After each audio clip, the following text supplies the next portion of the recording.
Hi viewers, welcome to our channel. Present మనతో పాటు దాము బాలాజీ గారు సీనియర్ జర్నలిస్ట్ ఉన్నారు. వారితో ఒకసారి మాట్లాడదాం. సార్ నమస్కారం సార్. నమస్తే. సార్, మాస్ జాతర సినిమా రవితేజ గారిది. సో ఇవాళ ప్రేక్షకుల ముందుకైతే వచ్చేసింది. చాలా కాలం నుంచి ఒక హిట్ కోసం అయితే ఎదురు చూస్తున్నారు రవితేజ గారు. మరి ఆ హిట్ ఈ మాస్ జాతరతో వచ్చిందా లేదా? మీరు రివ్యూ ఏంటి సార్ ఈ సినిమా పైన? యా రవితేజ వరుసగా ఫ్లాపుల్లో ఉన్నాడు. ఇది నేను ఇంకా మిమ్మల్ని విసిగించే సినిమా చేయను, ఇది బ్రహ్మాండంగా ఫ్యాన్స్కి అందరికి నచ్చుతుందని రవితేజ స్టేట్మెంట్ ఇచ్చాడు. ఇంకా రాజేంద్ర ప్రసాద్ అయితే ఈ సినిమా నచ్చకపోతే ఇండస్ట్రీ నుంచి వెళ్ళిపోతానని చెప్పాడు. సో మరి ఈ సినిమా జనాలకు నచ్చే అవకాశం ఉందా లేదా, అసలు ఈ సినిమాని చూడాలా లేదా, దీని రేటింగ్ పరిస్థితి ఏంటి, ఇవన్నీ నేను చెప్తాను. సో దీంట్లో కాస్టింగ్ వచ్చి రవితేజ, శ్రీలీల, నవీన్ చంద్ర, రాజేంద్ర ప్రసాద్, తర్వాత నరేష్, ఆది, అజయ్ ఘోష్, ఇలాగ మంచి ఆర్టిస్టులు ఉన్నారు. ఇక టెక్నికల్ విషయానికి వస్తే భాను భోగవరపు ఆయన రైటర్గా ఉండి ఫస్ట్ టైం డైరెక్టర్ అయ్యాడు. తర్వాత సితారా ఎంటర్టైన్మెంట్స్ ప్రొడ్యూస్ చేశారు, నాగవంశీ అండ్ సాయి సౌజన్య. ఇక మ్యూజిక్ వచ్చి ఈ మధ్య ఫామ్లో ఉన్న మ్యూజిక్ డైరెక్టరు భీమ్స్ సిసిరోలియో ఆయన చేశాడు. అట్లాగే కెమెరా వచ్చి విధు అయ్యన్న అనే ఒక కెమెరామ్యాన్ దీని కెమెరా చేశాడు. కథగా చెప్పుకోవాలంటే రవితేజ ఒక రైల్వే పోలీసు ఎస్ఐగా ఉంటాడు, వరంగల్లో చేస్తుంటాడు. అతని పేరు లక్ష్మణ్ బేరీ. సో తను ఇంతకుముందు కూడా పోలీసు పాత్రలు చాలా చేశాడు. మనకి క్రాక్ కానీ, పవర్ కానీ, విక్రమాదిత్య కానీ, తర్వాత టచెస్ చూడు కానీ, ఇలాగా చాలా సినిమాలు చేశాడు. దీంట్లో కొద్దిగా వెరైటీగా రైల్వే పోలీస్ అని పెట్టారు. కానీ యాక్షన్ మామూలుగా పేరుకి రైల్వే పోలీసే కానీ అతను మామూలుగా రెగ్యులర్ పోలీస్ లాగానే బిహేవ్ చేస్తుంటాడు. రైల్వే పోలీసులు నిజానికి పెద్ద అధికారాలు ఏమి ఉండవు, కానీ మనకి సినిమాటిక్ లిబర్టీ కాబట్టి ఇతను రైల్వే పోలీస్ అయినప్పటికీ కూడా తన పద్ధతిలోనే ఒక రౌడీ పోలీస్ లాగా బిహేవ్ చేస్తూ ఉంటాడు. అసలు రైల్వే పోలీసులు ఉండేదో తెలియదు మనకి. అక్కడ ఏమన్నా ట్రైన్లలో ఏమన్నా జరిగితే, స్టేషన్లో ఏమన్నా ప్రాబ్లం ఉంటే వాళ్ళు చూస్తారు తప్ప వాళ్ళకి లా అండ్ ఆర్డర్లో ఉండే పవర్స్ కానీ వాళ్ళ స్కోప్ కానీ అంత ఉండదు. కానీ దీంట్లో సినిమా కాబట్టి పెట్టారు. సో ఈ రైల్వే పోలీసుగా ఉన్న ఈ లక్ష్మణ్ బేరీ మామూలుగానే కొంత దుందుడుగా ఉంటుంది ఆ క్యారెక్టరు. సో తను అక్కడ వరంగల్లో ఒక పెద్ద గొడవ అవుతుంది. అక్కడ నుంచి అంటే ఒక మంత్రి కొడుకు బుద్ధి చెప్పడం అట్లాంటివి ఉంటాయి. దాంతో అక్కడ నుంచి ట్రాన్స్ఫర్ వస్తుంది. మన అల్లూరు జిల్లాలో అడవివరం అనే ఒక రైల్వే స్టేషన్ ఉంటుంది, చిన్న ఊరు ఉంటుంది. ఆ ఊరికి తను ఆ స్టేషన్లో రైల్వే ఎస్ఐగా పోస్ట్ వస్తుంది. అక్కడికి రాగానే అక్కడ ఒక మనకేందంటే ఉత్తర కోస్టల్ ఏరియాలో లీలావతి అనే శీలావతి అనే ఒక గాంజా రకం వెరీ కాస్ట్లీ. మనకి అది ఆల్రెడీ ఘాటీలో కూడా అవన్నీ చూపించారు. సో దీంట్లో కూడా శివుడు అనే ఒక స్మగ్లర్ ఉంటాడు, అతను నవీన్ చంద్ర చేశాడు. సో ఈ శివుడు చాలా దుర్మార్గుడు అనమాట. అంటే పోలీసులను కూడా అడ్డొస్తే చంపేసే టైపు. సో ఎస్పీ దగ్గర నుంచి అందరూ కూడా అతనికి భయపడే పరిస్థితి ఉంటుంది.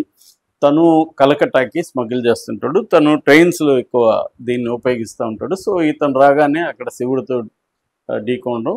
సో ఆ గాంజాన్ని ఎలా పట్టుకున్నాడు, శివుడు ఇతన్ని ఆపడానికి ఏం చేశాడు, శివుడు కావచ్చు, వాళ్ళ ఫాదర్ కావచ్చు.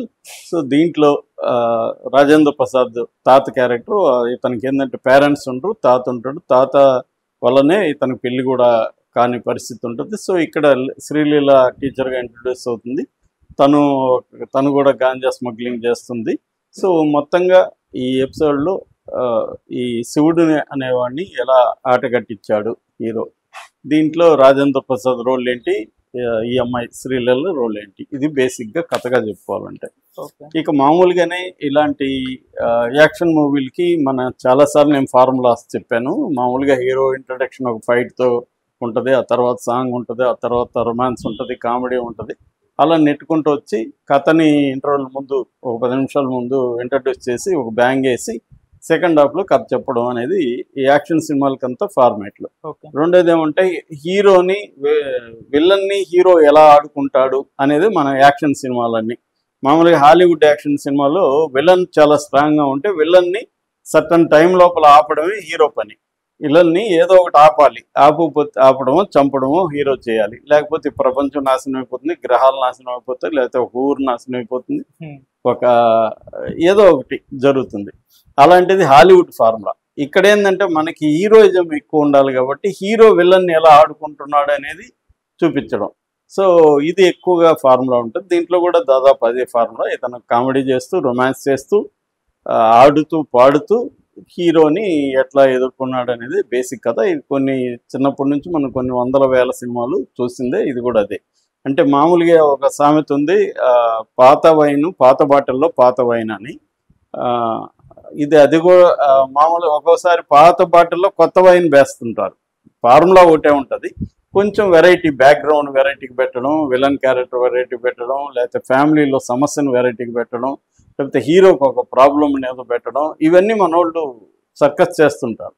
అవి హిట్ అవుతుంటాయి. అంటే పాత ఫార్ములానే కానీ కొద్దిగా మార్చి చిన్న చిన్న ఇవి చేస్తే మేనరిజమ్స్ మార్చడం. ఇప్పుడు పూరిది అంతే. పూరి ఏంటంటే పాత ఫార్ములాని తీసుకొని హీరో మేనరిజమ్స్ని మార్చడం ద్వారా కొత్తగా ఉన్నట్టు క్యారెక్టర్. అంటే నేను ఒక ఎదవని, నేను ఒక చెత్తనాకుడిని అని చెప్పుకుంటా హీరో ఉంటాడు. అది కూడా ఉపేంద్ర నుంచి లేపిన వ్యవహారం. సో ఉపేంద్రది కూడా అది, నేను ఎంత చెత్త వెదవ అంటే నేను వెదవ నువ్వు వెదవ అనేది ఉపేంద్ర ఫార్ములా. అంటే ప్రపంచం వెదవది, నేను కూడా వెదవని, నాకు మీకేం తేడా లేదు అన్న యాంగిల్లో. సో ఇలాగా ఏదో ఒక కొత్తదానాన్ని తీసుకొస్తే పాత ఫార్ములాని కొత్తగా ప్రజెంట్ చేయడం, అంటే పాత బాటిల్లో కొత్త వైన్.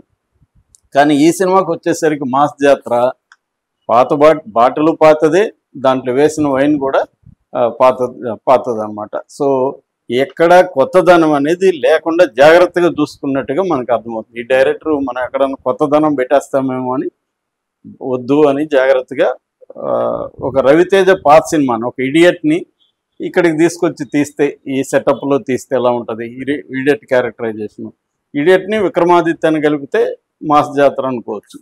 అలాగా జాగ్రత్తగా అతను పాత సినిమాలని, రవితేజ పాత సినిమాలను చూసి అందులో బెస్ట్ మూమెంట్స్ ఏంటి అవన్నీ చూసి జాగ్రత్తగా ఈ కన్స్ట్రక్ట్ చేసినట్టుగా ఉంది తప్ప దీంట్లో ఓన్లీ బ్యాక్ డ్రాప్ అక్కడ పెట్టుకున్నాడు. అది కూడా ఆల్రెడీ వచ్చిందే మనకి. అది కూడా పుష్ప నుంచి లేపినాడేమో అనిపించింది నాకు. అంటే పుష్పాలు బ్యాక్ డ్రాప్ పెట్టుకున్నాడు, మనం ఏం చూడాలంటే అది పెట్టుకున్నారు. ఈ లోపల ఘాటి రిలీజ్ అయిపోయింది, బ్యాక్ డ్రాప్ కూడా కొత్తగా లేదు. సో అది కొత్తగా ఉన్నట్టుగా డైరెక్ట్లు ఏం చేస్తారు, హీరోల్ని ప్రొడ్యూసర్లు పడేయడానికి ఇలాంటి జిమ్మిక్కులు చేస్తుంటారు. అంటే ఒక కొత్త బ్యాక్ డ్రాప్ చెప్పారు, కొత్త మేనరిజమ్స్ ఉన్నాయి, అట్లేవో ట్రై చేస్తుంటారు.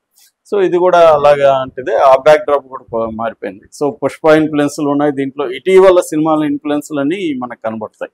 సరే అవన్నీ తప్పు కాదు. ఫైనల్గా ఏంటంటే సినిమా ఎంగేజ్ చేసిందా లేదా అనేది, నువ్వేం చేస్తామనేది ఆడియన్స్కి అనవసరం, నువ్వు ఎక్కడి నుంచి వచ్చావు ఇవన్నీ అనవసరం. అట్లా అనుకుంటా రాజమౌళి సినిమాల్లో మనకి హాలీవుడ్ సినిమాలన్నీ మిక్స్ కనబడతాయి. ఫైనల్గా ఏంటంటే నువ్వు ఎంగేజ్ చేసావా, ఎమోషనల్గా బాగుందా, స్క్రీన్ ప్లే ఇంట్రెస్టింగ్గా ఉందా, యాక్షన్ సీక్వెన్స్లు బాగున్నాయా, ఇవి ఫైనల్గా. సో ఈ సినిమా చెప్పాలంటే రవితేజ వింటేజ్ రవితేజ అని చూపించాడు. మంచి యాక్షన్ సీక్వెన్స్లు కొన్ని చాలా బాగున్నాయి. అడవిలో ఒక ఫైట్ ఉంది, అది చాలా బాగుంది. జాతరది బాగుంది, శివుడి ఇంట్రడక్షన్ అవి బాగున్నాయి. సో ఫైట్స్, యాక్షన్ సీక్వెన్స్లు మాత్రం చాలా బాగున్నాయి దీంట్లో.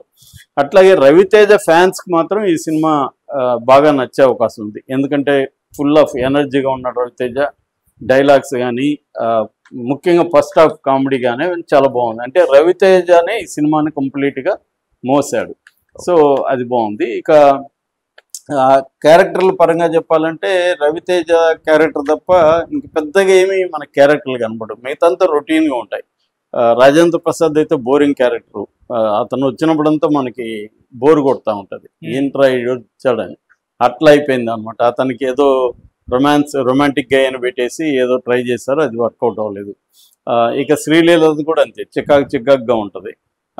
ఇక నవీన్ చంద్ర విలన్ క్యారెక్టర్ అతను బాగా చేస్తాడు, నో డౌట్. నవీన్ చంద్ర ఒక మంచి ఆర్టిస్టు, అతనికి సరైన క్యారెక్టర్లు పడితే బాగా చేయగలడు, బాగా చేస్తాడు. కానీ క్యారెక్టరైజేషన్లో రొటీన్ విలని వ్యవహారం, అంటే దుర్మార్గుడు అని విలను అని పెట్టుకుంటే ఏమేం చేస్తారు అవన్నీ చేయించారు.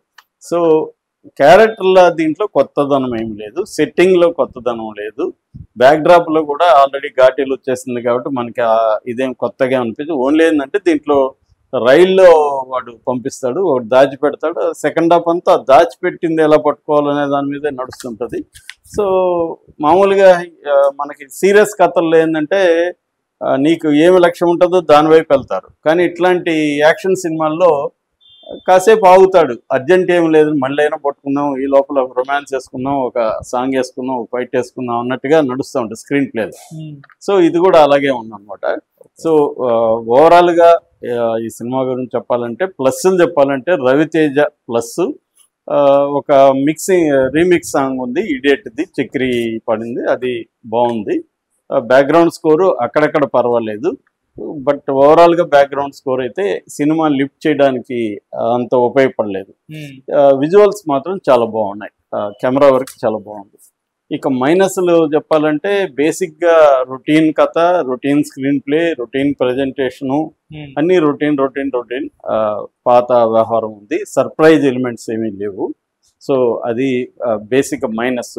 దీనికి అంటే రైటింగ్లోనే ప్రాబ్లం ఉన్నప్పుడు మిగతా ఎలిమెంట్స్ దాన్ని లేపడంలో కూడా కష్టమవుతుంది. ఆ రకంగా దీని మిగతా ఎలిమెంట్స్ లేపలేదు. ఓవరాల్గా రవితేజ కోసం, యాక్షన్ సీక్వెన్సుల కోసం వెళ్ళొచ్చు. మాస్ ఆడియన్స్కి ఇది నచ్చే అవకాశం ఉంది. నా rating 2.25 out of 5. Okay sir, thank you so much.